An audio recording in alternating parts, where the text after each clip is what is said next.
আসসালামু আলাইকুম রহমতুল্লাহি ওয়া বারাকাতুহু। সম্মানিত ভিউয়ার্স, সকলে কেমন আছেন? আশা করি আল্লাহর রহমতে মতো আলহামদুলিল্লাহ সকলে অনেক অনেক ভালো আছেন। আমি আপনাদের দোয়ায় আলহামদুলিল্লাহ অনেক ভালো আছি। তো একটা বিষয়ে কথা বলতে আসছি, আপনারা যারা তেলাপিয়া মাছরে আপনারা খাদ্য খাবান, তাদেরকে বলবো, আমার এক ভাই বলছিল যে আপনি এটা কী খাদ্য খাবান। আমি তো এগুলা ওনাকে বলছিলাম যে এগুলা ক্রাউন খাদ্য খাবাই, ক্রাউন খাদ্য খাওয়াইছি, আমাদের আসলে লস হয়েছে অনেক। হ্যাঁ, এখন আমরা আবার ওই যে আগের মতো মেগা খাদ্য খাওয়াইতেছি। মেগা খাদ্য খাওয়াইলে মাছ অতি তাড়াতাড়ি বড় হয়। আপনারা চাইলে এই মেগা খাদ্য খাওয়াইতে পারেন। মেগা খাদ্যর দামও বেশি, কাজও করো ভালো, কিন্তু ক্রাউন খাদ্য খাওয়াইলে আপনারা পিছিয়ে পড়ে যাবেন আমার মতন।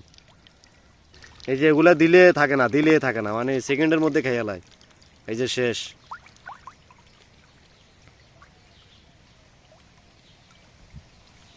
মাছ আছে আলহামদুলিল্লাহ, আল্লাহ পাক রব্বিল আলামিন আমাদেরকে দিছে।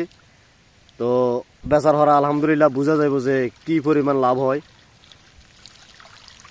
তবে লাভ হওয়ার সম্ভাবনা খুব বেশি আলহামদুলিল্লাহ। তো সকলে দোয়া করবেন, বেশি বেশি আমার ভিডিওতে লাইক কমেন্ট করবেন। সকলে ভালো থাকবেন, সুস্থ থাকবেন। আল্লাহ হাফেজ। আসসালামু আলাইকুম রহমতুল্লাহি ওয়া বারাকাতুহু।